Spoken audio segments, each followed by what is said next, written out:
How many pieces of evidence do we need to prove that there is a conspiracy? In regard to September 11th, we discussed Flight 77. Did it hit the Pentagon? How could it have hit the Pentagon and left a 16-foot hole and no wreckage? And then when it came to Building 7, we have Larry Silverstein making the statement that they decided to pull it, indicating that there could have been demolition charges. And we couple that with the firefighters who were interviewed and stated that it was like demolition charges going off. And then there was the anomaly that was attached to the bottom of Flight 175, or so we thought, Flight 175, hitting the South Tower. The mysterious flash as it made contact, caught not by one, or by two, or by three, but by 4 different cameras. And then there's the analysis of the North Tower and the mysterious flash of that flight slamming into the building. How many pieces of evidence do we need before America and the world recognizes that there is a conspiracy? And now we come to the most important question of all, and that is, who do we trust? The questions raised in this video documentary are admittedly terrifying, but the answers may be even more terrifying.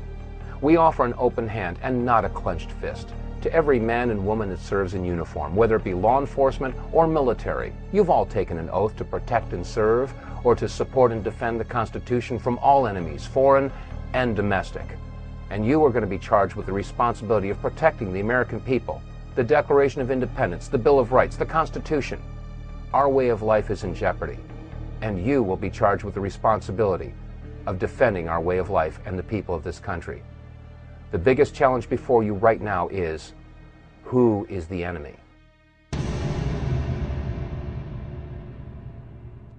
There are those that would ask the question, why would our government be involved in such a horrendous act of terrorism? Or what would the motive possibly be? Well, let's remember a couple of things. First of all, it's been said that those that forget their history are destined to repeat it. And it's also been said that history was written by those that hanged the heroes. We're now just finding out, and it's becoming common knowledge, that the attack on Pearl Harbor wasn't the surprise attack we were all told it was. In fact, the powers that be knew days ahead of time that the attack was pending. And then there's the Northwoods documents that were released in 1961, in which the Joint Chiefs spelled out plans to attack their own ships, sink battleships, let off bombs, and have terrorist attacks here in the United States to instill patriotism and raise anger against the communists so that we could find an entry into the Cold War. We all know that war makes money, and the events at Pearl Harbor and the very existence of the Northwoods documents should represent a mindset and a clear intent of the powers that be to involve themselves in clandestine operations and to sacrifice the lives of our men and women in uniform and civilians as well, as long as it will legitimize their involvement in some sort of a military conflict. Let's look at the world situation today. The United States is the only remaining world superpower. Russia is our best friend now, or so we're told, and China is our biggest trading partner. Simply ask Walmart or Dollar General or any other major retailer where most of the goods are manufactured in China. Well, if there is no world superpower boogeyman or enemy to be watching over, well then what better enemy to have than a nameless, faceless enemy without a country that can strike at will in any corner of the globe? The war on terror. A war that, as Dick Cheney has said, could last for decades. Yes, war means money. And defense contracting is the largest industry in the country, if not the world. Billions, if not trillions of dollars are awarded to defense contractors every year. And they'll manufacture $75 hammers or $600 toilet seats, grossly overcharging the American taxpayer. Where does all this extra money go? And now we have to ask the question, how do defense contractors guarantee job security and profitability? And the common sense answer is to guarantee that there is war. Well, you might ask, why doesn't the mainstream media tell us about this? Why hasn't Tom Brokaw or NBC News told us? Well, as an example, NBC is owned by General Electric. General Electric is one of the top 10 defense contractors. Keeping this information in mind, it should be easy to understand how and why the United States would create an Osama bin Laden. Osama bin Laden was a CIA asset. He was trained by and funded by the CIA. He was put into power by the CIA, and he had substantial financial ties to the current administration. Saddam Hussein was also supported by the United States government. He was given agricultural credits, which he then used to purchase illegal chemical and biological weapons, according to Senator Donald Riegel's report. Question: is it not outside the realm of possibilities that the United States would create a boogeyman, create an Osama bin Laden or a Taliban or an Al-Qaeda, on which they could place the blame of the events of September 11th and other yet-to-occur terrorist acts?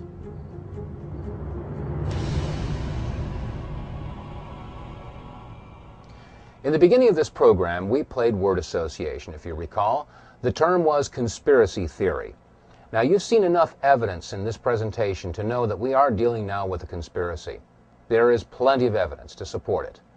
The conspiracy theory, in fact, is the idea that Osama bin Laden had something to do with the attacks of September 11th. Let's not forget that on September 23rd of 2001, Condoleezza Rice, National Security Advisor, had stated that they had evidence that linked bin Laden with the terrorist attacks and that they would release that evidence in due time. Well, America and the world are still waiting for that evidence. And in that time since September 11th, we've launched not one, but two wars in Afghanistan and Iraq based upon no evidence or a conspiracy theory. Our war is against evil, not against Islam. We don't hold any religion accountable. We're fighting evil. What we've seen on this video should give us all cause to stop and rethink everything that we've been told about September 11th. The media and our government have relentlessly pounded into Americans' minds that it was terrorists wielding box cutters that were responsible for the attacks in America on September 11th. And now, after seeing this video footage, we realize that it couldn't possibly have been a terrorist in a box cutter that would have created the flashes on both the North and South Tower. Nor could it have been a terrorist with a box cutter that had that attachment to the bottom of Flight 175. There is one truth that's come out of this, though, and that is that there is a war on freedom. But the war on freedom isn't being waged by those that they say it is. After all, how many of your freedoms have been legislated away by Osama bin Laden or the Taliban or Al-Qaeda or Saddam Hussein? The answer is none. Your freedoms have been legislated away by the very people who take oaths to defend your freedoms. Republicans and Democrats alike. Your Congress, your Senate, your President. There is a war on freedom. And now, thanks to the Homeland Security Bill, the Patriot Act, the Terrorist Bill, the Model States Emergency Health Powers Act, we have thumb scanners and retina scans and face recognition, metal detectors. At the airports, we have body scans and body cavity searches. Yes, there is a war on freedom. And let's not forget what George Bush had said in regard to conspiracy theories. Let us never tolerate outrageous conspiracy theories concerning the attacks of September the 11th. Malicious lies that attempt to shift the blame away from the terrorists themselves, away from the guilty. Every nation in every region now has a decision to make. Either you are with us or you are with the terrorists. Much calmer situation and a much better evacuation. And these people. My son was ordered!